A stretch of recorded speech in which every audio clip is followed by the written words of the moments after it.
84 लाख योनियों के प्रकार और उनके नाम आज मैं आपको बताने वाला हूं। ये जो नाम मैं आपको बताऊंगा ये अपने पुराण में से बताऊंगा। सामने आप जो एक श्लोक देख रहे होंगे, यह श्लोक जो है पद्म पुराण में से लिया गया है। तो आइए मैं सबसे पहले आपको 84 लाख योनियों के नाम बताता हूं और इस श्लोक के माध्यम से आपको समझाता हूं। तो ये जो श्लोक लिखा हुआ है इसको मैं पहले पढ़ देता हूं। ये क्या लिखा हुआ है? जलज नवलक्षाणी स्थावरलक्ष विंशति क्रमयो रुद्र संख्य कहा पक्षीणाम 10 लक्षणम त्रंसन लक्षाणी पशवः चतुर्लक्षाणी मानवा। तो इसका अर्थ मैं आपको समझाता हूं। तो जलज, जलज मतलब जलचल, जलचर, जो जल में रहते हो जीव जंतु, वो कितने प्रकार की जो है योनियां बताई गई हैं? नवलक्षाणी मतलब 9 लाख। कितनी बताई गई है? 9 लाख योनियां जो जल में रहती हो। अब स्थावरलक विंशति, स्थावर का मतलब होता है पेड़ पौधे, पेड़ पौधे, इनकी कितनी योनियां बताई गई हैं? इनकी योनियां बताई गई विंशति मतलब 20 लाख। कितनी? 20 लाख।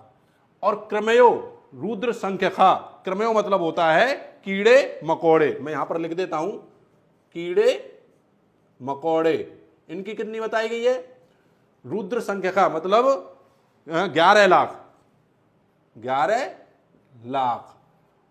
और पक्षी नाम 10 लक्षणम, और जो पक्षियों की योनियां बताई गई हैं वह 10 लाख बताई गई हैं। मैं यहां पर लिख देता हूं ताकि आप टोटल लगा सको।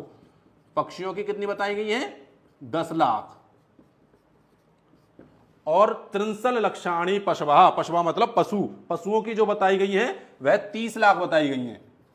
पशुओं की 30 लाख। और चतुर्लक्षाणी मानवा, जो मानव की जो बताई गई हैं वह 4 लाख बताई गई हैं। मानव की, किसकी? मानव की। तो अगर आप इनका आप टोटल लगाएंगे तो ये 84 लाख योनियां बैठेंगी। अब होता क्या है दोस्तों, अगर आप बुरे कर्म करते हैं मानव रूप में तो आपको इन्हीं योनियों में से जो है जन्म मिलता है। अगर आप अच्छे कर्म करते हैं तब जाकर के आपको फिर से मनुष्य जन्म मिलता है, या फिर ऐसा कहें अगर आप उससे भी बेहतर कर्म करते हैं तो आपको जो है मोक्ष की प्राप्ति हो जाती है और जन्म मरण के बंधन से आप छूट जाते हैं। अब इनकी गति किस प्रकार से होती है मैं आपको भाई बता देता हूं। गति इनकी प्रकार से होती है 4 प्रकार से। कैसे होती है? एक होती है अंडज, एक होती है पिंडज, और एक होती है स्वेदज, और एक होती है उद्भज।